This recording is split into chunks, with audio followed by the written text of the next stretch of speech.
a servir fundamentalmente para cuantificar la insuficiencia aórtica.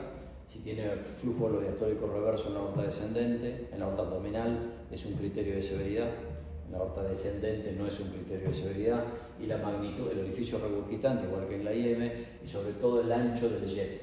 No tanto el jet, la longitud del jet que se mete dentro del ventrículo. Lo que más importa es el ancho del jet, qué porcentaje del tracto de salida ocupa, ¿sí?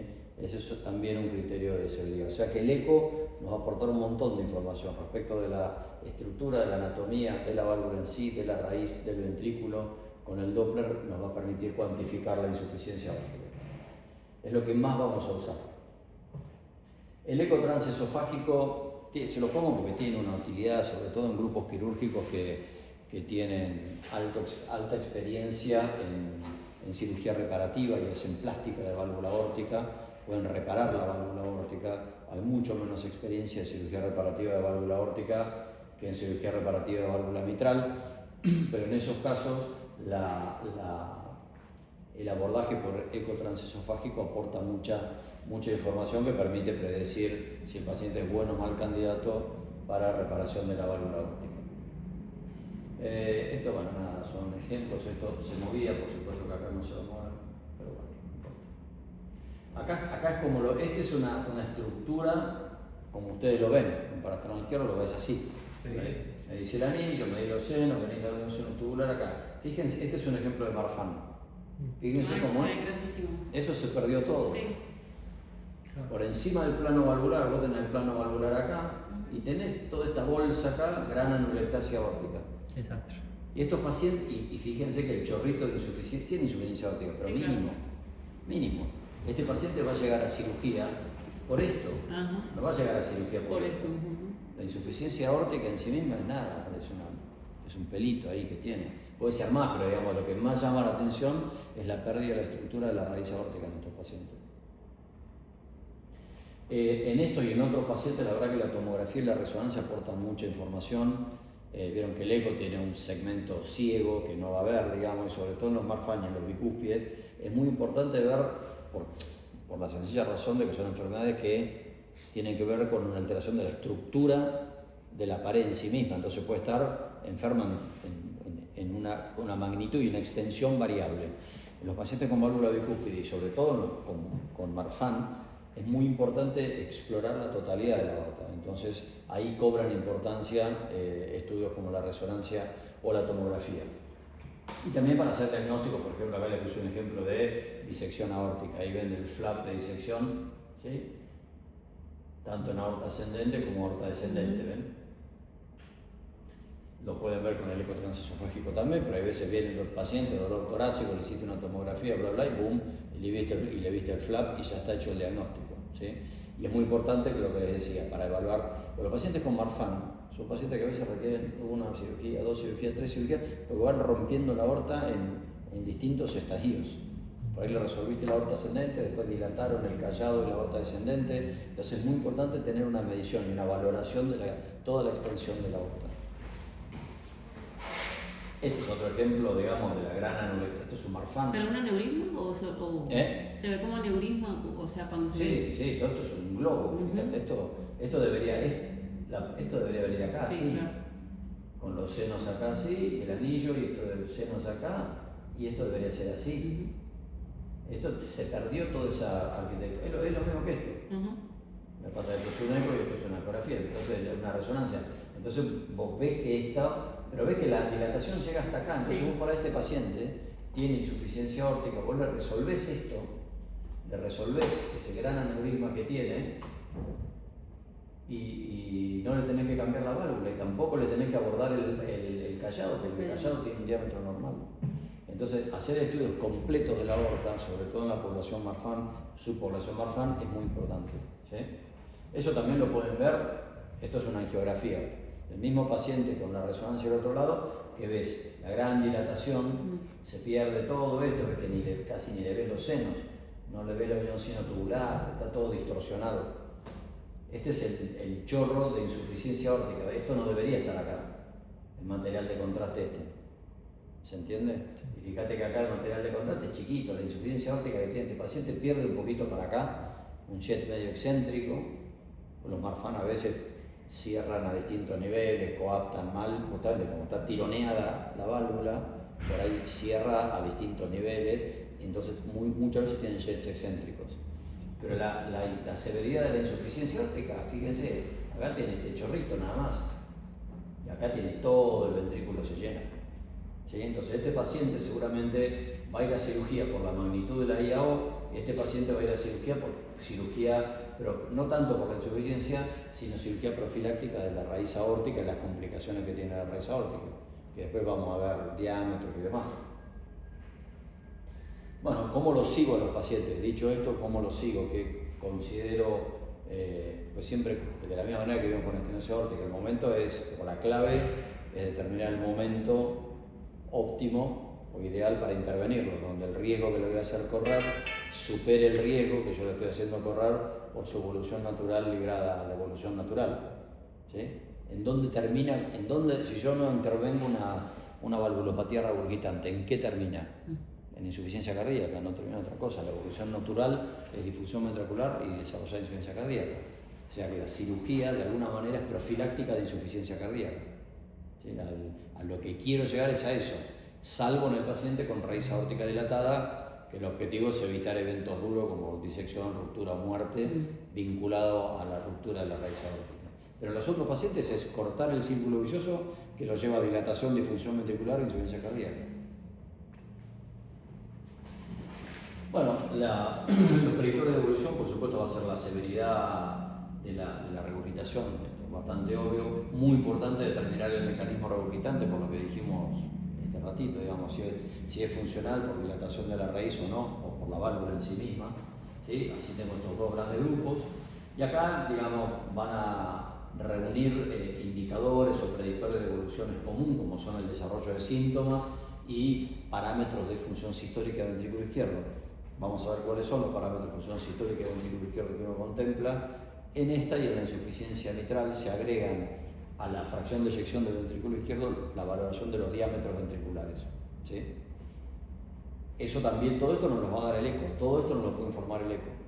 Cuán severa es, si es orgánica o es funcional, no los síntomas, pero qué diámetro ventricular tiene, qué diámetro la raíz aórtica tiene y qué fracción de eyección tiene. Con eso yo debería poder decidir qué paciente debería operarse y cuál no.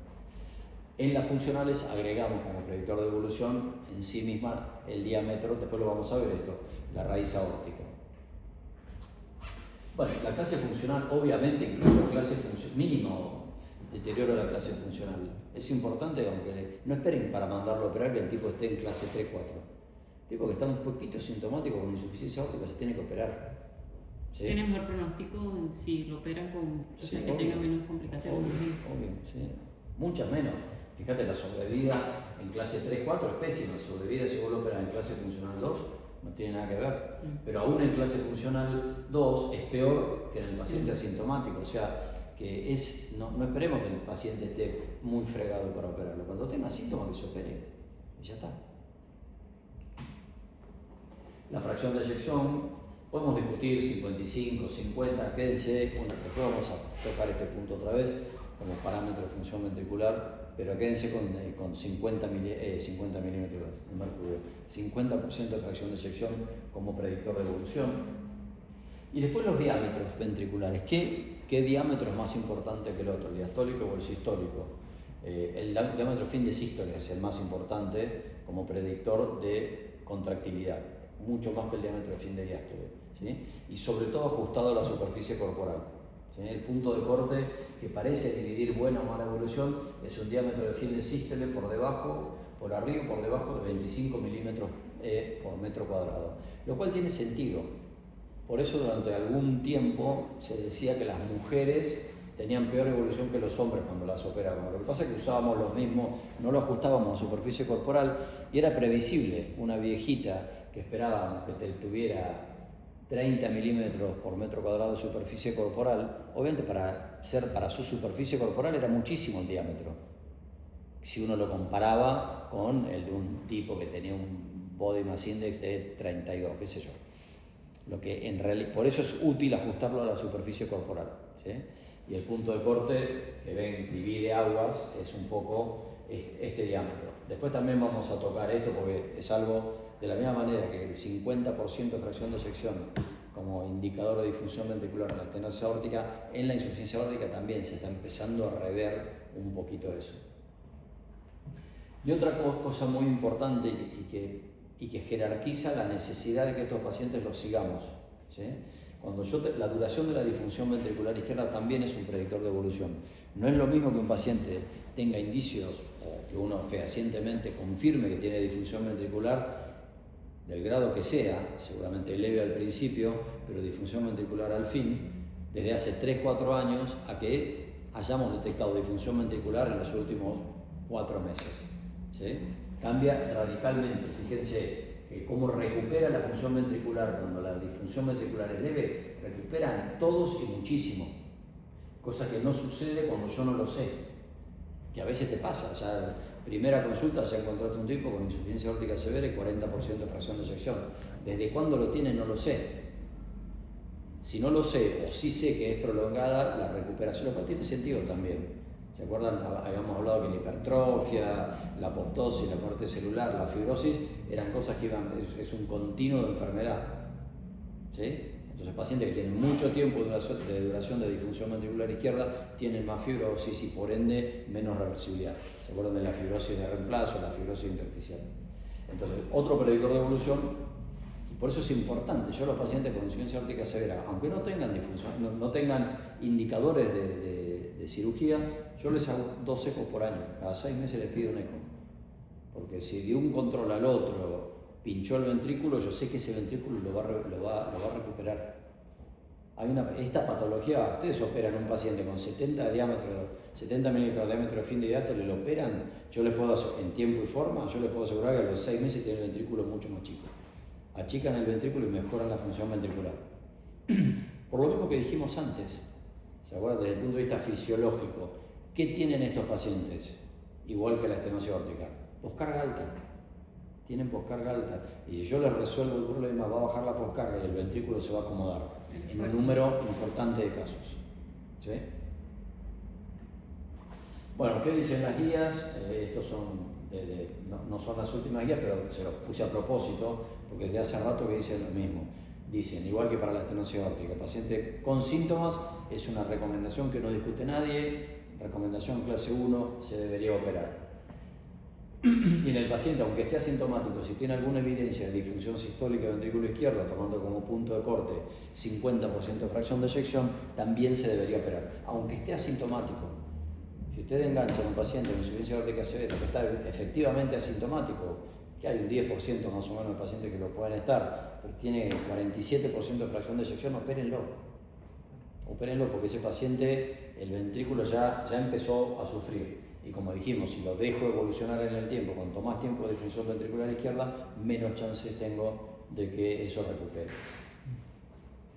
En el paciente asintomático se empiezan a colar algunos numeritos de lo que dijimos ahí. Digamos, uno debería contemplar la posibilidad de operar al paciente que aún teniendo más de 50% de fracción de eyección, empieza a mostrar un diámetro por encima de los 25 milímetros por metro cuadrado de superficie corporal. O sea, si yo tengo un equipo quirúrgico con buenos resultados y el paciente me empieza a dilatar el ventrículo, aunque tenga 55% de fracción de eyección, operémoslo, porque le va a ir mejor.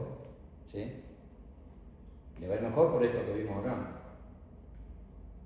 Si yo lo opero con más de 25, le va peor. Si yo lo opero con menos de 25, le va mejor. Aunque tengan arriba de 50% de fracción de eyección, es un predictor independiente de evolución. ¿Sí? Siempre el diámetro de fin de sístole. Diámetro de fin de sístole. El diámetro de fin de diástole es mucho más débil como predictor de disfunción sistólica, de contractilidad intrínseca, digamos. El diámetro de fin de sístole se lleva mucho mejor con eso. Bueno, fíjate, es una recomendación 2B, o sea, es mucho más tirada a los pelos si vos contemplás el diámetro de fin de diástole. ¿Ves? O sea, es mucho más duro y hay mucha más evidencia con diámetro de fin de sístole per se y mucho más cuando lo ajustás a superficie corporal. Pero si uno mira esto, estos son ya literatura un poco más reciente, aunque no tanto, pero desde hace unos años se empezó a ver que en realidad la mortalidad empieza a aumentar, esto es diámetro de fin de sístole ajustado a superficie corporal. Nosotros habíamos dicho que 25 era el punto de corte, pero fíjense que en realidad la mortalidad empieza a aumentar bastante antes que 25. Ya a partir de 20, la verdad que esto de a poquito va trepando. Entonces, probablemente haya que correr este 25, y es un poco en lo que se está, y yo creo que recomendaciones futuras van a ir recomendando cirugía un poco más prematura en relación al diámetro de fin de sístole, ¿sí? Porque hay evidencias así bastante claras que por encima de 20 se empieza, fíjense, estos son pacientes operados. Está claro que los pacientes con más de, estos son operados y no operados, ¿sí? Estos son operados dentro de los 6 meses, pacientes con más de 25 milímetros por metro cuadrado. Obviamente mejoran los operados, ¿sí? Pero fíjense que también mejoran los que están entre 20 y 25. Que este resultado se lleva bastante bien con esto, digamos, con que en realidad la disfunción ventricular empieza antes de 25. Si yo lo opero acá, no espero que tenga 27, 28, probablemente esté mejorando, probablemente no. De hecho, estoy mejorando a esos pacientes, ¿sí? Si los opero también. Cirugía dentro de los 6 meses. Una vez volvemos a meter el tema de la duración de la disfunción sistólica. Esto se lo repito porque los pacientes hay que seguirlos. Hay que seguirlos y hay que seguirlos de cerca. Aunque estén asintomáticos, hay que seguirlos de cerca, porque el paciente puede terminar en cirugía porque se puso sintomático, porque tuvo angina, disnea o lo que sea, pero también por datos objetivos que si yo no lo miro y no le hago 2 ecos por año, me lo voy a perder. ¿Sí? Entonces probablemente, digamos, la respuesta a futuro esté en intervenirlos entre 20 y 23, no dejar que lleguen a más de 25 milímetros por metro cuadrado. Veremos las próximas recomendaciones. Las últimas recomendaciones tienen 4 años, yo creo que van a salir entre 4 y 5 años, yo creo que van a salir nuevas recomendaciones este año en el American College. No se hicieron nuevas recomendaciones, pero se van a hacer nuevas recomendaciones en breve, ¿sí? Bueno, pasemos a la raíz aórtica, porque habíamos dicho que los funcionales compartían predictores de evolución: severidad, mecanismo, fracción de eyección, diámetro, síntomas. Eso es común a las dos.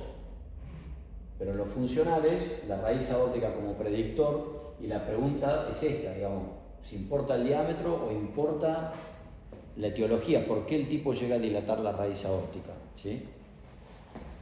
En relación a lo primero, al diámetro en sí mismo, vale lo mismo tener 60 de raíz aórtica que 45, 50, 32, ¿qué es lo que vale? Y estos son estudios, digamos, multicéntricos, donde el diámetro es un predictor independiente de evolución. Tener un diámetro por encima de 6, 60 milímetros, ni que hablar. Fíjense lo que es el odds ratio, incrementa muchísimo el riesgo, ¿sí? Pero entre 50 y 59 lo aumenta también un montón, ¿sí? Y es un predictor independiente de hacerlo.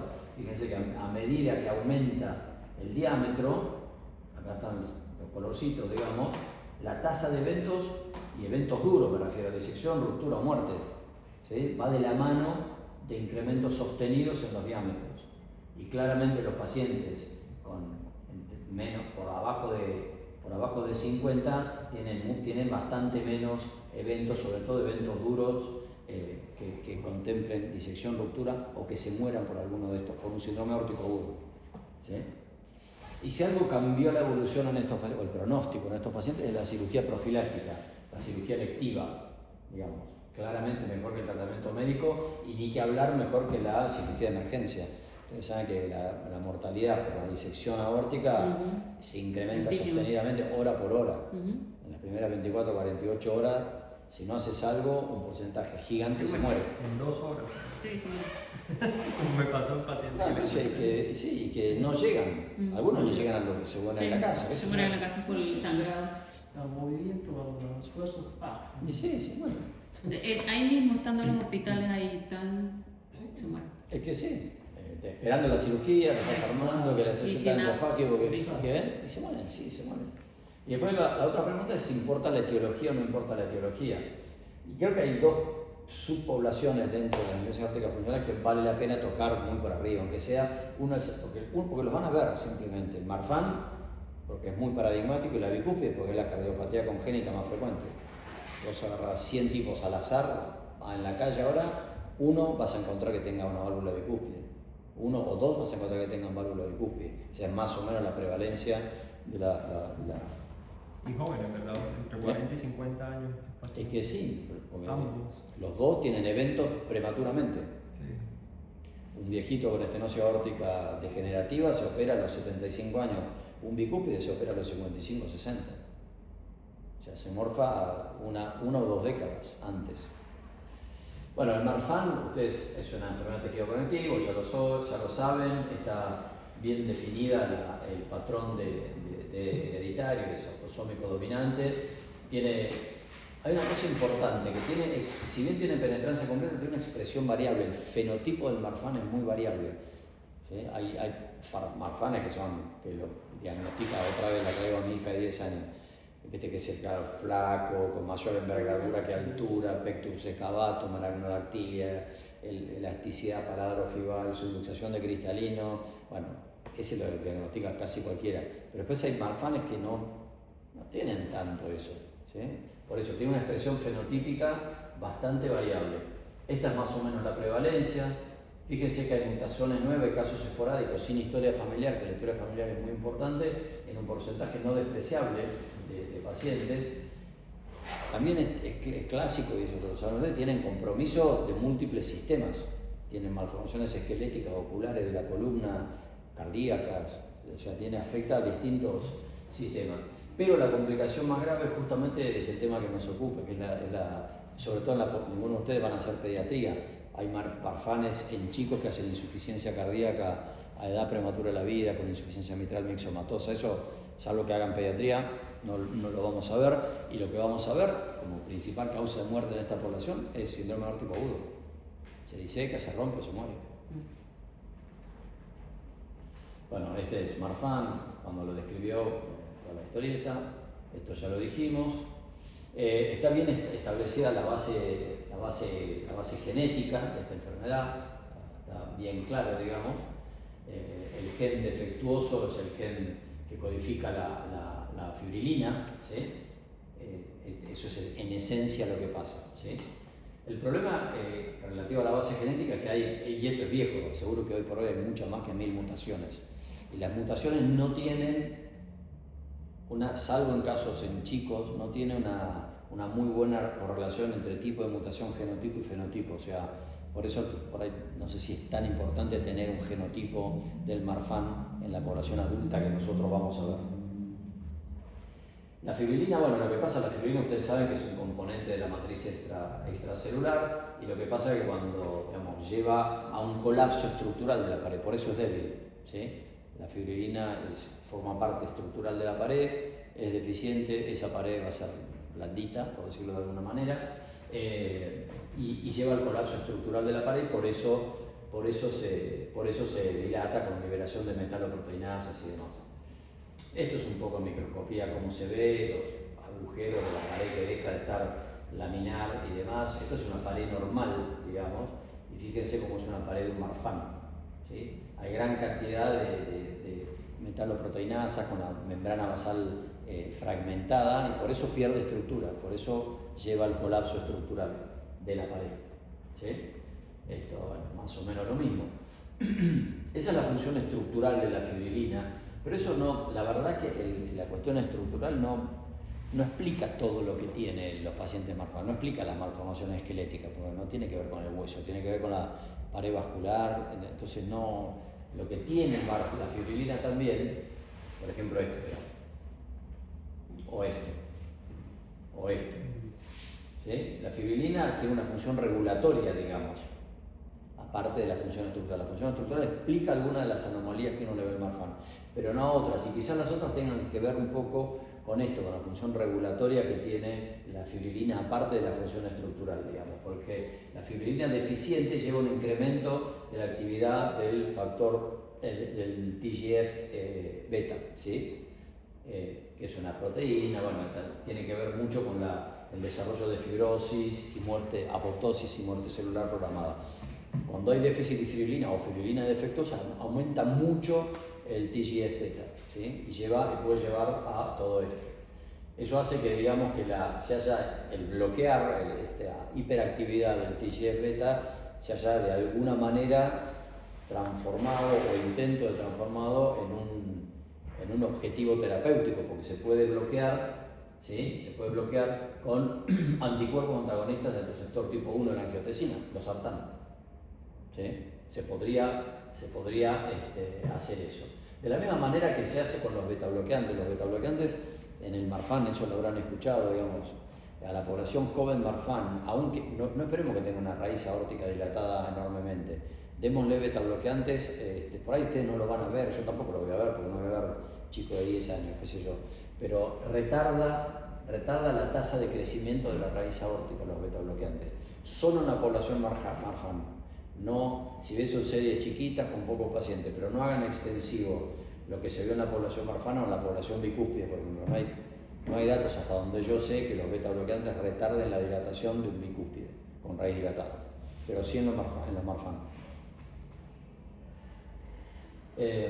Bueno, estos son modelos animales, digamos, donde fíjense, esto es la tasa de crecimiento de la raíz, ¿sí? Esto, el placebo, digamos, con propanolol disminuye un poco, pero con lo que más disminuye es con el agregado de los sartán. La tasa de crecimiento, obviamente son los primeros pasos, digamos, que se dan antes de hacer un trial, se investiga esto en modelos animales, esto se hizo. Este es un trabajo que se hizo, digamos, también, no se hizo con los sartán, se hizo con otro sartán, creo que era candesartán o telmisartán, no me acuerdo bien. Fíjense que en términos generales la raíz sigue dilatando. Todos estos pacientes, eran poquitos pacientes, eran 15 o 20 pacientes, población pediátrica, todos estos pacientes recibían betabloqueantes. Si bien se retardaba, la raíz seguía creciendo. Cuando le empezaron a dar los sartán, hubo una suerte de cierto aplanamiento en la tasa de crecimiento. Algo parecido, esta es la primera experiencia en humanos, algo parecido a lo que pasaba con el modelo animal que vimos antes. Con el propanolol crecía un poco menos, pero con lo que menos crecía cuando le agregábamos los sartán, ¿sí? Y probablemente tenga que ver con esto, con la disminución de la actividad del TGF-beta. Esto igual no le voy a preguntar nada en el examen. Cuando pregunta cuál y el G,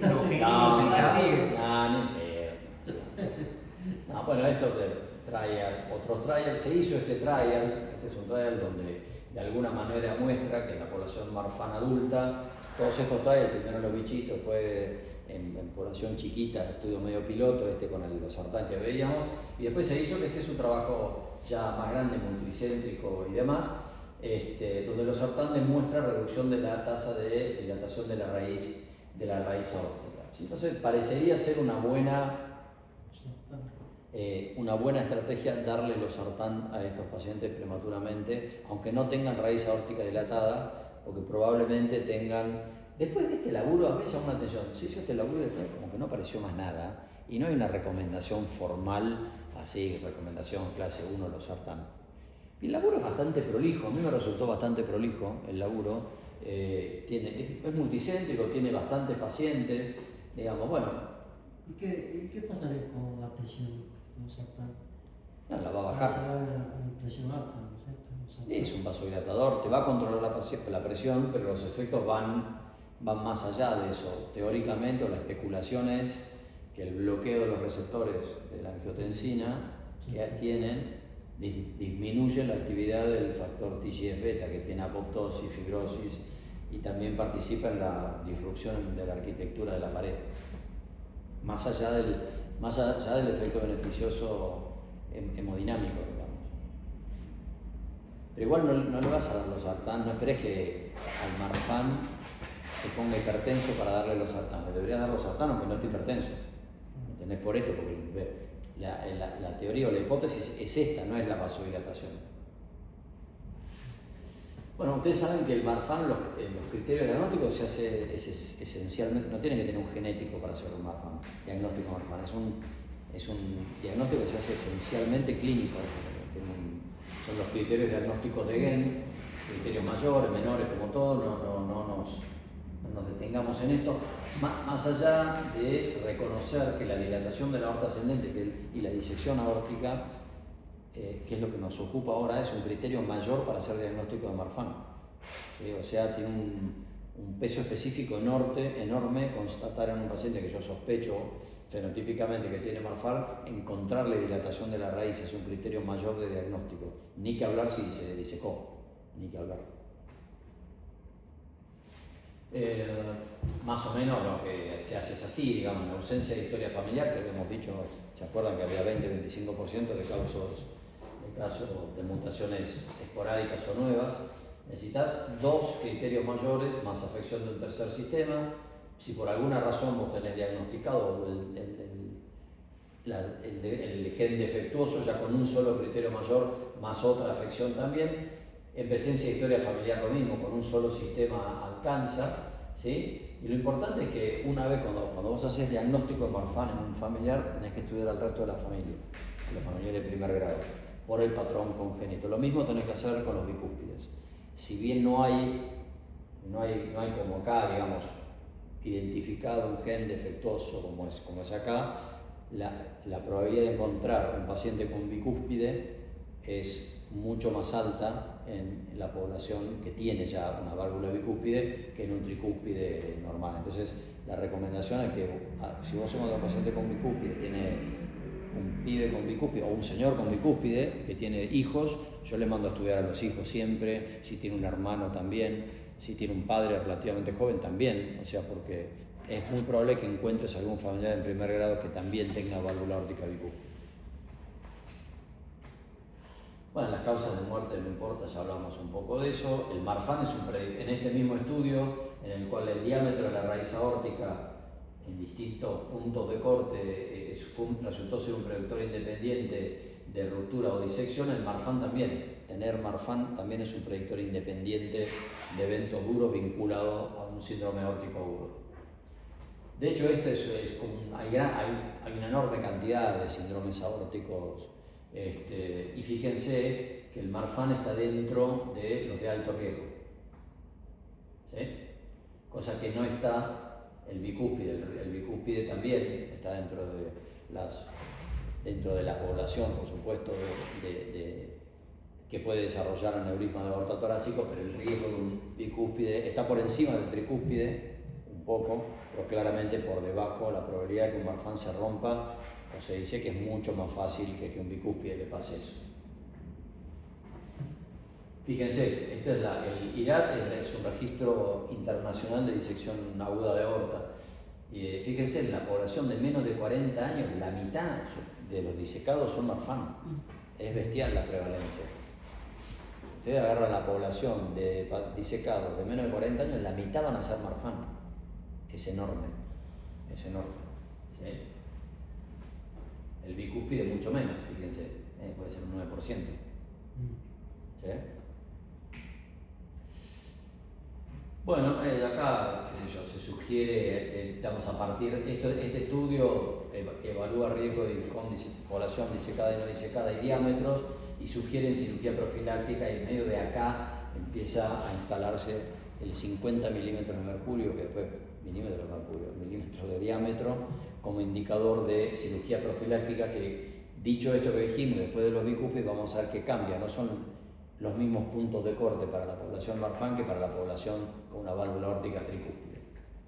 La historia familiar también importa, digamos, mucho peor tener historia familiar, eso ya lo sabemos, y también la probabilidad de sobrevida en los pacientes que tienen historia familiar es mucho menor, digamos. O sea, siempre es muy importante recabar, cuando yo hago diagnóstico de Marfan, recabar información respecto de la familia de primer grado, digamos. Si viene un pibe Marfan de 20 años y te cuenta que el padre y el tío se murieron o se operaron de raíz aórtica dilatada, eso se hace una luz de alarma. Distinto es que nunca a ningún familiar les haya pasado nada. Lo que cambia la sobrevida, no hay ninguna duda, que es el tratamiento quirúrgico, ¿sí? Históricamente los Marfan se morían peri 30 años con cirugía profiláctica de la raíz, estableciendo criterios así estrictos y cirugía precoz, ¿sí? A los Marfan, por encima de 50 y algunos por encima de 45, está indicada la cirugía profiláctica, ¿sí? Y eso hizo que se llevara la sobrevida promedio de la población Marfan a casi el doble. O sea, si algo cambió la evolución y el pronóstico vital de la población Marfan es la cirugía profiláctica de raíz aórtica. no hay duda de eso. Esto lo mismo. Y las recomendaciones de cirugía son arriba de 5, ¿sí? De 5 centímetros, 50 milímetros, y por debajo de 5, si uno demuestra crecimiento rápido o tiene, que ya lo dijimos, o tiene historia familiar de disección o ruptura prematura. Una vez más, cae acá para hacer un diagnóstico de crecimiento rápido o no rápido, mayor de 2 milímetros por año, ¿qué tengo que hacer? Seguirlo. Una vez más, de acá la importancia del seguimiento de nuestros pacientes. Che, no se ve nada acá, ¿no? No, va a quedar todo dormido. Ahí se ve bien igual. Sí, Sí, ahí se ve. Y en las embarazadas, como ven ahí, igual de todas maneras a una mujer Marfan se le debería firmemente recomendar que no se embarace. Firmemente. Porque tiene una alta... Sí, porque en ningún momento. Se puede hacer selección embrionaria, porque tiene una población altísima de engendrar un chico Marfan. Ah, claro. No solo eso, sino que el riesgo de la mujer Marfan durante el embarazo, no sé, sí. Por eso esto, una mujer que por la razón que sea se quiere embarazar, me quiero embarazar, y ya le encontrás una raíz aórtica de 43, 44, 45, la verdad que la sugerencia es resolverle eso antes de que se embarace. ¿Sí? Pero la primera recomendación es que no se embarace, que no tenga un pibe. O que haga lo que les decía recién, se puede hacer selección embrionaria para ver si tiene el gen defectuoso o no. ¿Sí? Y de esa manera es mucho más razonable, porque si no va a engendrar un pibe Marfan.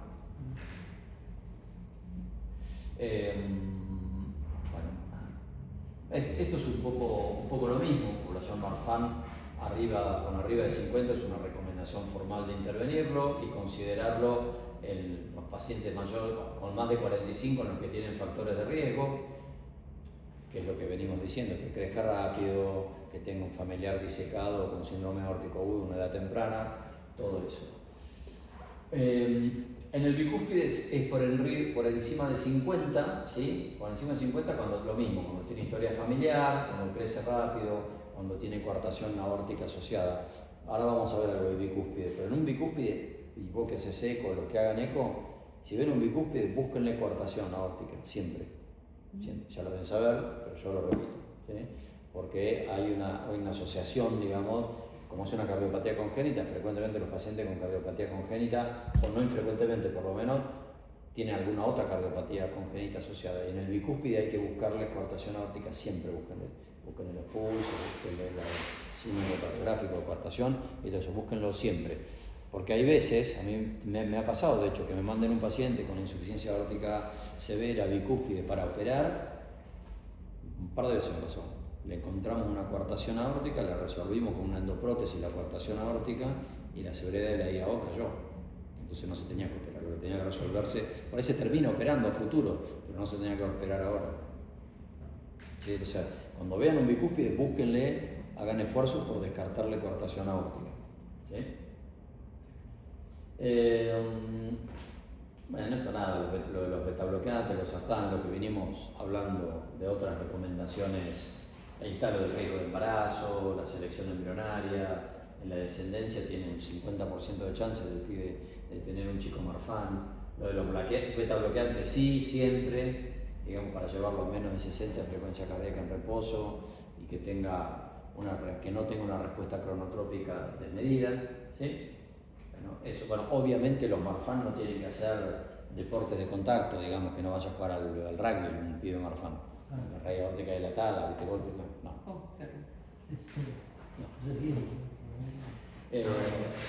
Bueno, los bicúspides, ¿alguna pregunta, Marfan? Bicúspide de la cardiopatía congénita, como les había dicho recién, más frecuente, ¿sí? Tiene un patrón autosómico dominante y es más frecuente en los hombres. Esto ya lo dijimos, la asociación fundamentalmente a coartación aórtica. Y algo importante es que durante mucho tiempo a los bicúspides les decían, van a tener una válvula que tiene 2 ventanitas en vez de 3, 2 puertitas en vez de 3, pero me queda tranquilo, no pasa nada. Y la realidad es que no, es que pasan cosas, un porcentaje no despreciable, podrá ser 33, 42, no importa, un porcentaje no menor de los pacientes con válvula aórtica bicúspide requieren intervención en algún momento, sea por estenosis aórtica, sea por insuficiencia aórtica, sea por dilatación de la raíz aórtica. Entonces los pacientes con bicúspide síganlos. síganlo, la realidad es que hay que verlo. No digo que a un pibe de 15 años le tiene que hacer todos los años un eco, pero cada 2, 3, 5 años, míralo, porque por ahí le pasa algo. ¿Sí? Bueno, un poco lo mismo, hay una interrupción de la elastina y el colágeno, en ese sentido tiene similitudes con el marfan. La base genética no está clara, si bien está cierto clúster familiar, digamos, en familiares de primer grado hay mayor prevalencia de volver a repetir un bicúspide que en un tricúspide, obviamente. Los bicúspides, fíjense que tienen dilatada la raíz aórtica a distintos niveles, a nivel de los senos, de la unión sinotubular o de la aorta proximal. Fíjense, los bicúspides versus los controles, a todos esos niveles está más dilatada la aorta. ¿Sí? Y a mayor dilatación, mayor severidad de insuficiencia aórtica, lo cual tiene sentido por todo lo que dijimos antes. Es una de las formas. Los bicúspides tienen un mecanismo muchas veces mixto de insuficiencia aórtica.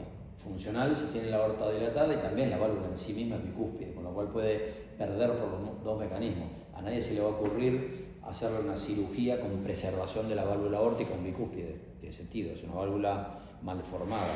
Pero sí a un tricúspide con valvas sanas, que son transparentes, blanditas, que no tienen fenestraciones ni nada. Un bicúspide está enferma la válvula, con lo cual el bicúspide probablemente tenga un mecanismo dual de insuficiencia aórtica. ¿Sí? Y lo que durante mucho tiempo se decía, bueno, es resolverle la válvula aórtica, que la raíz aórtica, si está dilatada, se le va a corregir después de corregirle la válvula, porque lo que les pasa es que como la válvula es bicúspide, el 7 excéntrico le pega a la raíz aórtica y la dilata. Y no es eso lo que pasa. No tiene que ver con esto, tiene que ver con lo que vimos antes, con la estructura de la pared está dañada, está débil, hay una disrupción de la arquitectura y por eso se dilata. ¿Sí? Por eso muchas veces los pacientes se sigue dilatando, lo operás de la válvula aórtica, no le resolviste la raíz y se sigue dilatando. ¿Se entiende?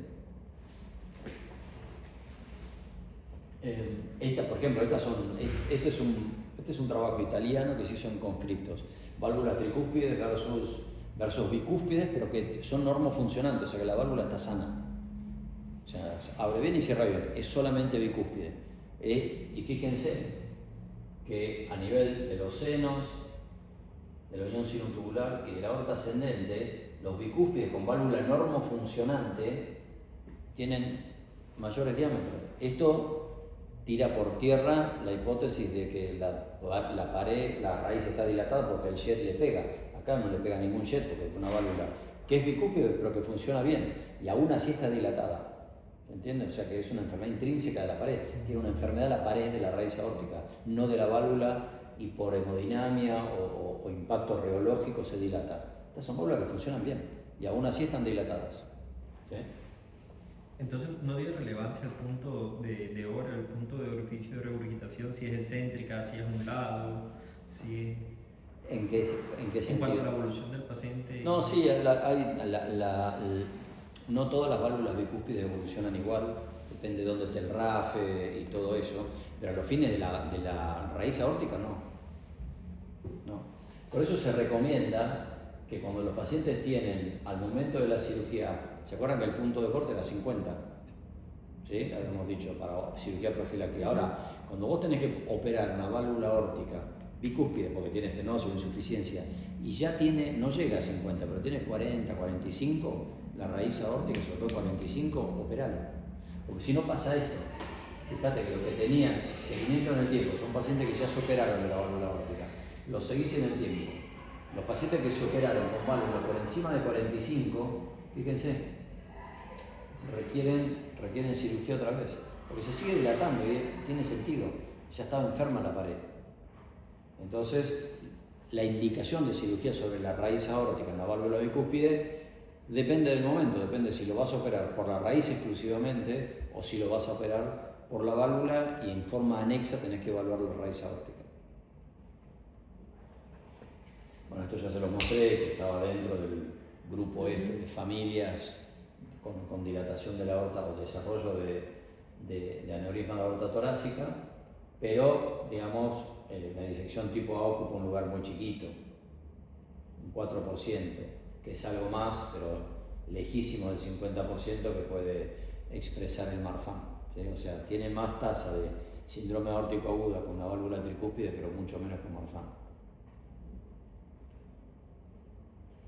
Hay scores, digamos, para predecir cómo le va a ir a la válvula. Si están más engrosadas, son scores ecográficos, está engrosada, calcificada y movilidad. Cuanto más engrosada, más calcificada y menos móvil, en el seguimiento la tasa de eventos es más alta. Es para tratar de vos agarrás un pibe de 30 años y lo único que tiene es una válvula bicúspide que abre bien, cierra bien, no está calcificada, es bicúspide pero tiene buena movilidad, se abre y cierra bien. Es mucho mejor que si ese pibe ya a los 30 años tiene insuficiencia aórtica leve o moderada, que no hay que hacerle nada, pero ya tiene insuficiencia aórtica leve o moderada, que la ves menos móvil y ya algo calcificada. O sea, es distinto. La ecocardiografía, más allá del diagnóstico de tiene una válvula bicúspide, tiene estenosis, insuficiencia, raíz dilatada, lo que sea, el que encuentre una válvula calcificada, menos móvil y engrosada, ya te empieza a hacer ruido en el seguimiento, digamos. Es más probable que a ese le pase algo que al que no tiene nada, que solo tiene una válvula bicúspide mal formada, pero no tiene ni calcio, ni grosor y se mueve bien. Bueno, requieren más cirugía, lo mismo, digamos, ¿sí?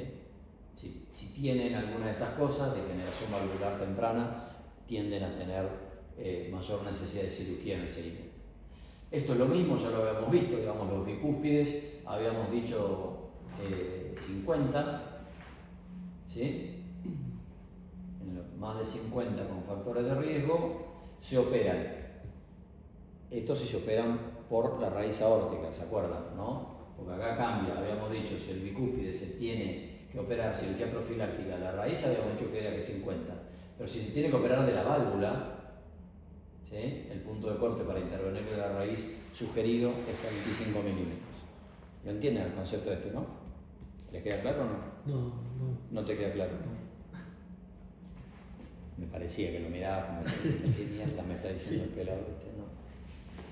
A ver, habíamos dicho que por encima de 50 la tasa de eventos en una válvula bicúspide aumenta. Por eso la sugerencia es que por arriba de 50 en los bicúspides que tienen historia familiar de disección temprana o necesidad de reemplazo de la raíz aórtica, todos estos factores de riesgo que habíamos dicho acá, un bicúspide con historia familiar que aumenta el diámetro, que está coartado y está hipertenso, a estos pacientes, si tienen más de 50, ya sabemos que tienen una tasa no despreciable de síndrome aórtico agudo. Por eso se les indica cirugía profiláctica para prevenir que sigan dilatándose. Eso cuando tiene la raíz aórtica sola, enferma.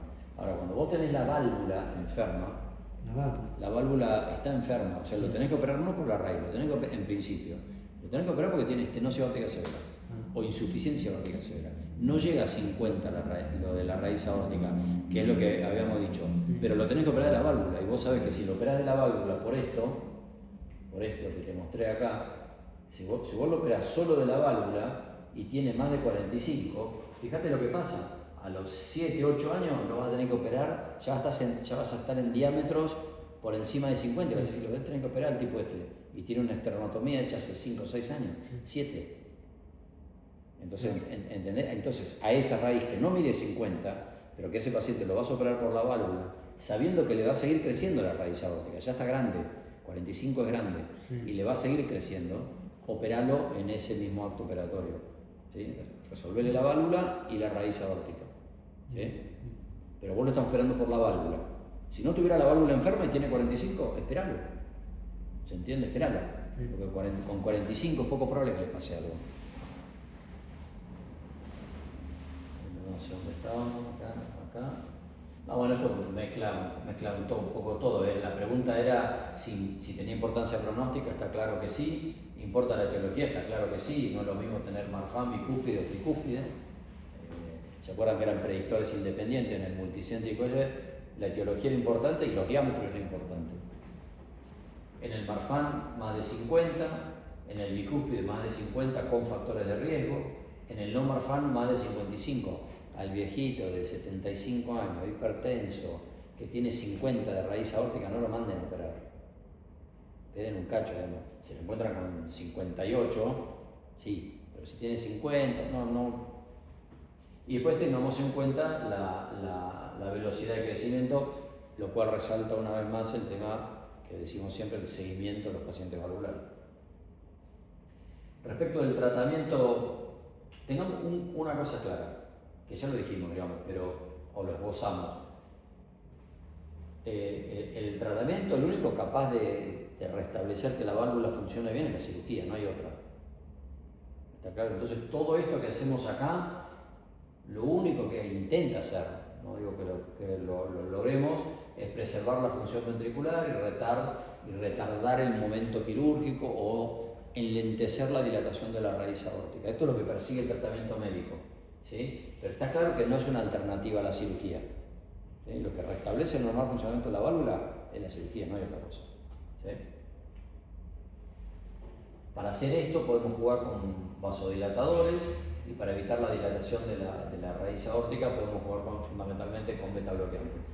Los vasodilatadores tienen sentido fisiopatológico. Vasodilatadores, haces esto, disminuís el volumen regurgitante y se testearon. Esto se demostró en modelos animales o modelos fisiopatológicos. Se demostró, vos bajás la resistencia vascular sistémica con lo que sea y el volumen regurgitante va a bajar.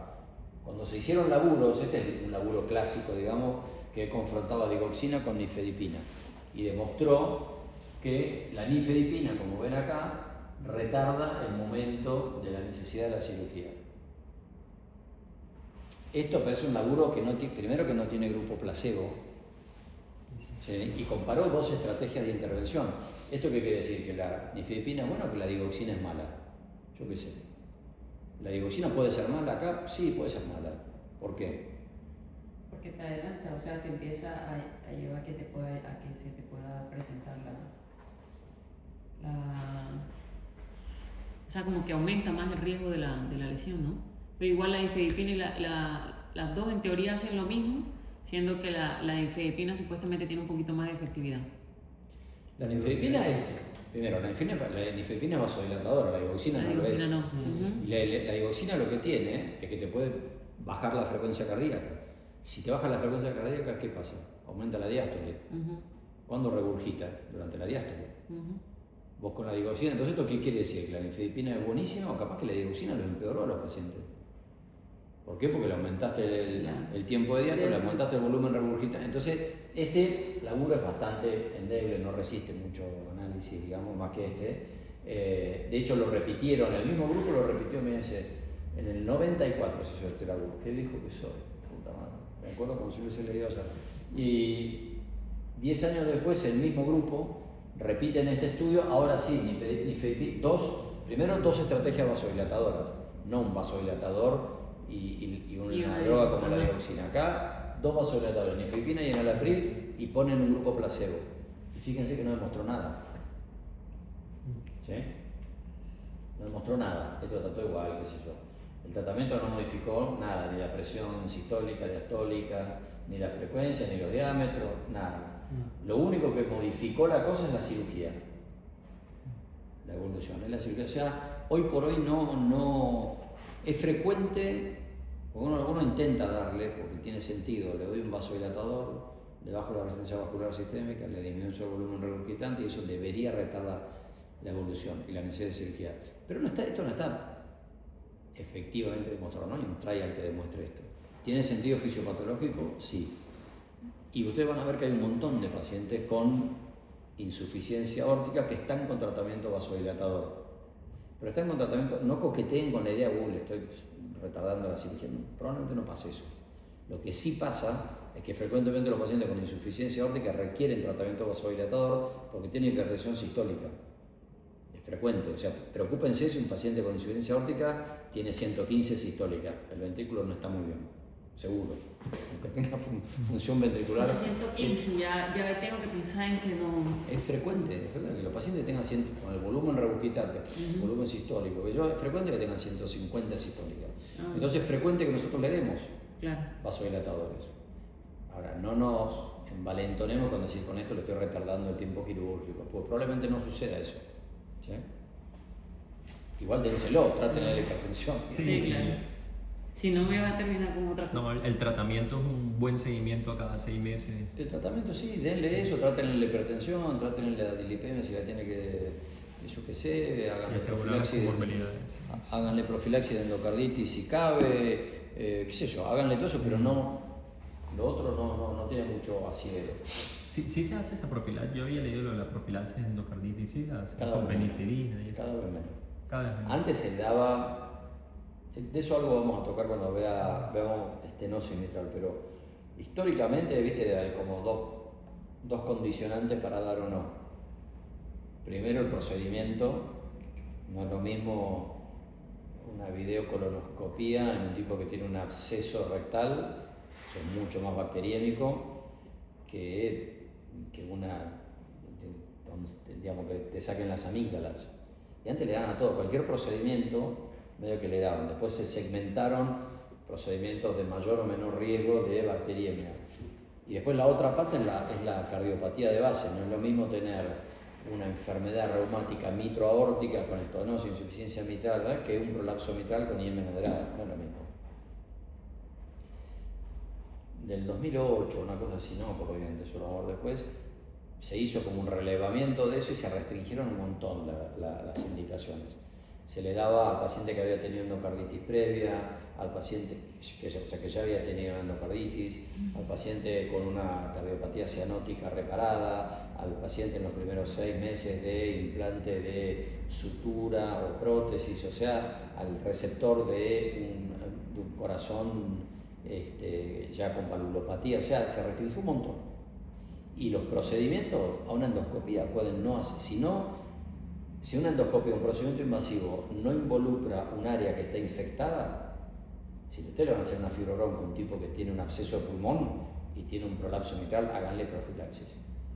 ¿Sí? Pero si es una fibrobronco por cuerpo extraño, en realidad no, porque no son procedimientos bacteriémicos. ¿Se entiende? Entonces se restringió mucho.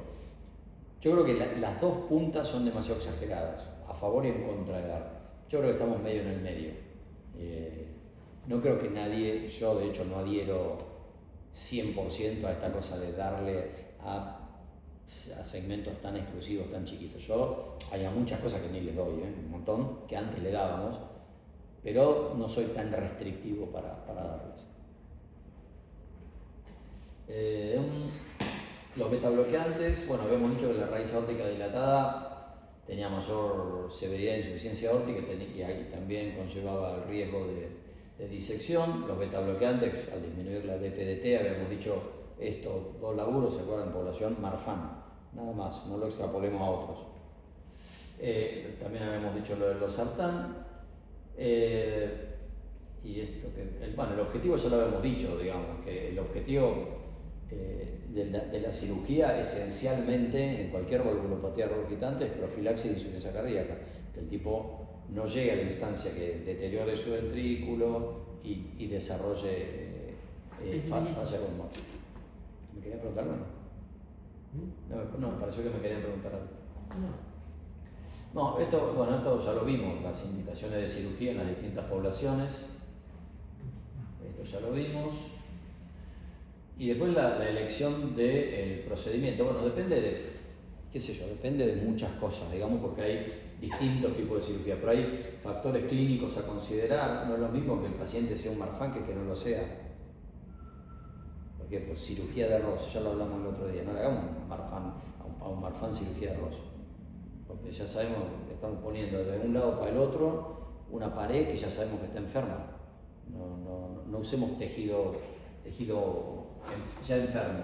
Por supuesto que hay factores socioeconómicos y geográficos, digamos, sobre todo vinculados a la selección del sustituto valvular. No le pongamos una prótesis mecánica a un tipo que vive en el impenetrable chaqueño, como los ejemplos que vimos el otro día. Un pibe que corría motocross, el otro que estaba preso, que son cosas que me pasaron a mí. Digamos, que le puse algo biológico porque lo mecánico iba a ser una catástrofe.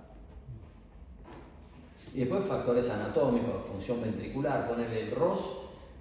El ROS es una cirugía larga.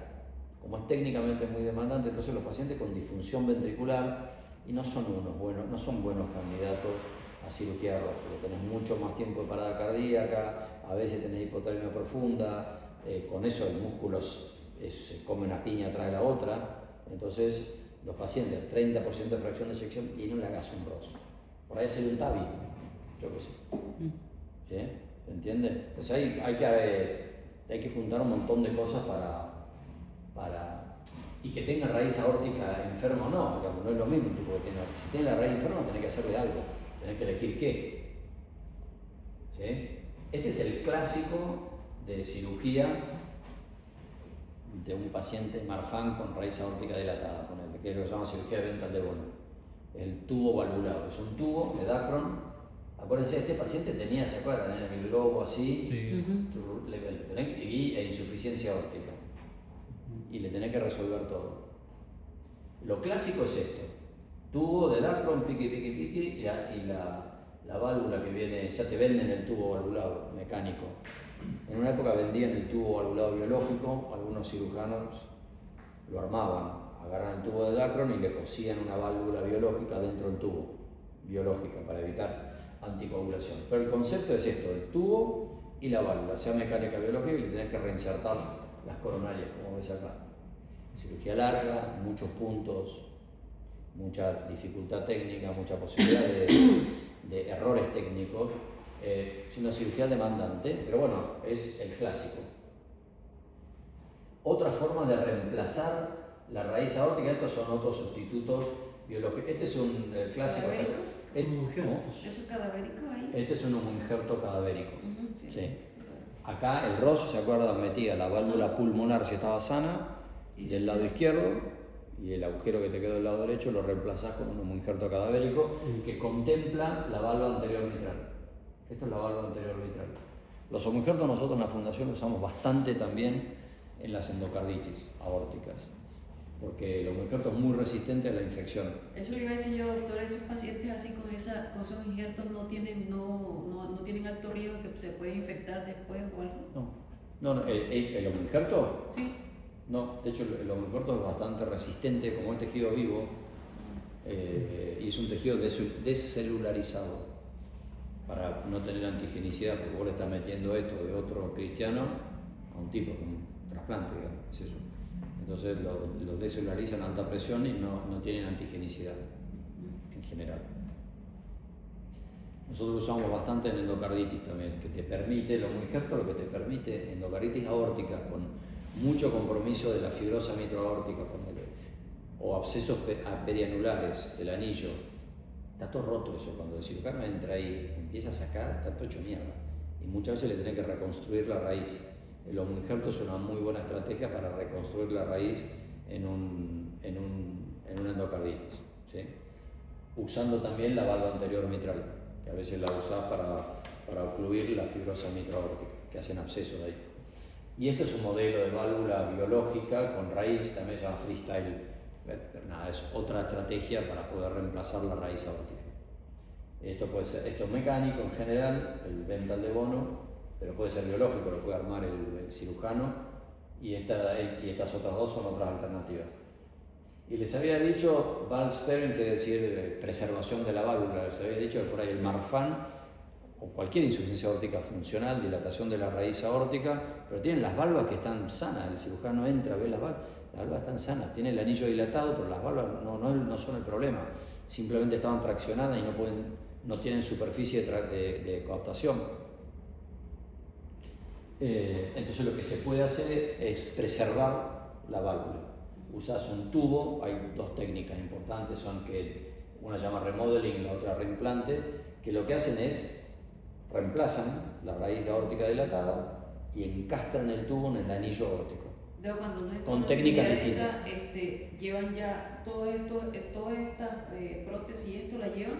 ¿O cómo hace usted para solicitar, saber cuál es el que tiene que solicitar o la que lo tiene que solicitar? Bueno, para eso tenés que verlo antes. Para eso es clave el laburo nuestro antes, porque yo no voy a entrar a la cirugía.